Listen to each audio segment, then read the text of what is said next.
A modern operating system so small it fits on a 3.5-inch floppy.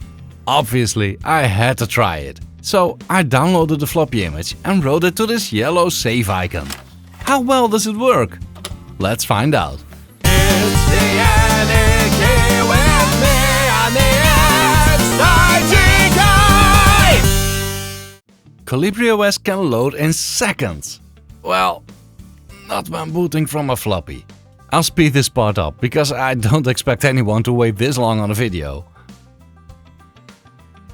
Interestingly, it doesn't take that much time to dump all contents of the floppy to hard drive. So I guess it would be nice if it would copy all contents to our RAM drive before starting it to save some time.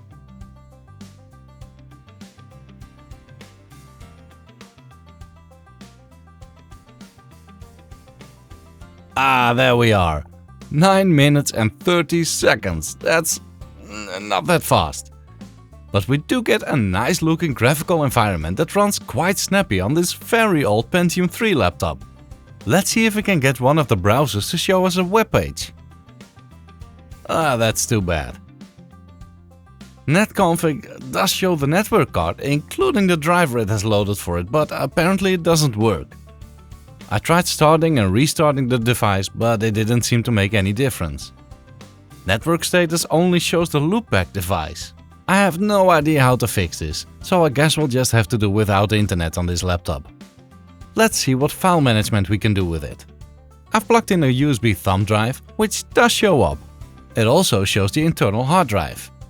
Can we use this to copy files from the hard drive to the stick? Function is not supported by this file system. I think it's exFAT. Maybe the boot partition of the stick works. That seems to work fine, so I guess we could use this to save data from old systems. What else do we have? A text editor! No OS can do without. An MS Paint-like drawing program. Oh man, I loved playing with that as a kid. Brings back memories. What do we have here? KolibriOS is not mounted. I guess you need a larger image for that one. There are some games here. What's this Xonix? How do you play this? A lawnmower game! Cool! Flappy Bird is also on here. I'm bad at this, but how cool is it that the KolibriOS team has been able to put all of this in under 1.5 megs? What's in this game center? Wait, there's Descent in here? Right, makes me think of this Wish meme. Well, let's see what more we can do with a full-blown 100 megabyte-ish variant. Let's try it on a bit younger hardware. Here's my mother's old desktop, which boots from the stick perfectly fine. Unfortunately, the USB mouse won't work, so I switched it with a PS2 mouse and boot it again. Let's change the resolution to 1080p.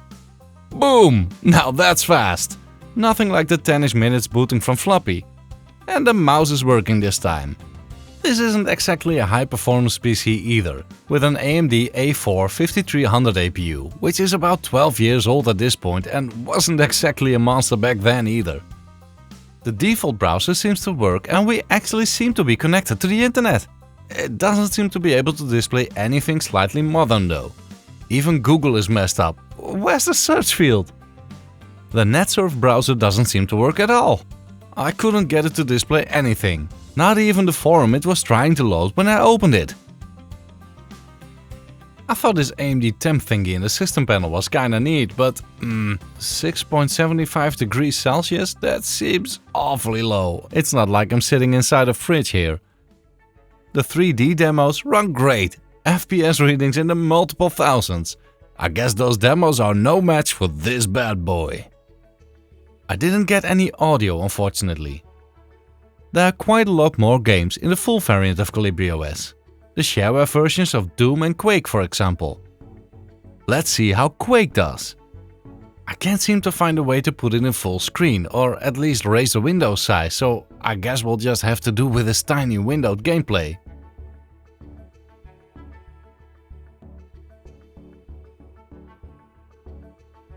Oh, let's do easy mode, because I'm not used to these controls.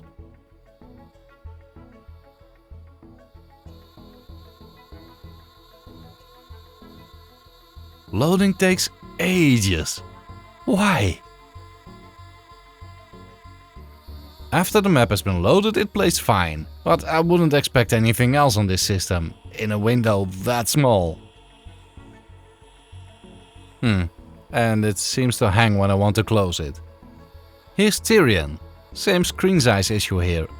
Is there really no way to make it bigger? My favorite game of all time, Doom. Again in a very small window. I wouldn't call this a great experience, to be honest. What's this laser tank? Alright. I guess you have to cross the water by pushing these crates. Could be a fun little game, I guess. There's some emulators on here as well, but I guess you need to copy over some ROMs of your own to use it. I did try to access my NES, but couldn't figure out how to connect through sieves. Not sure if that's possible at all. Didn't bother to look for other options. The screen goes a bit funny on the place where Quake is still running. Can we kill it off? Okay, I guess that did something. Oh, there's a spreadsheet thingy in here. Well, I guess it doesn't have a lot of functionality. I might seem a bit negative about it, and in a way I am, as I expected just a little bit more from this.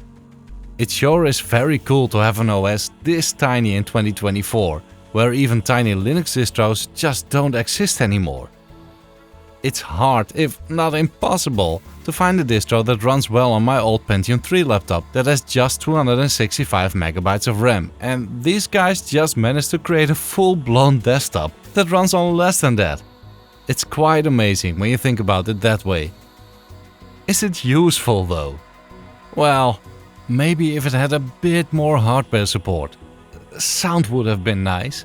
And a way better browser that can actually handle sites like Google and preferably even Facebook and YouTube. You know, so you can watch my videos on it.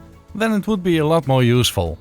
It could be handy to keep around if you want to copy files from an old PC onto a stick, but to be honest, that's the only thing I can think of. What would you do with this system? Have I missed anything obvious to make it way better? Tell me in the comments. I hope you liked this video, and if you did, please consider subscribing for more. Thank you very much for watching. Until next time.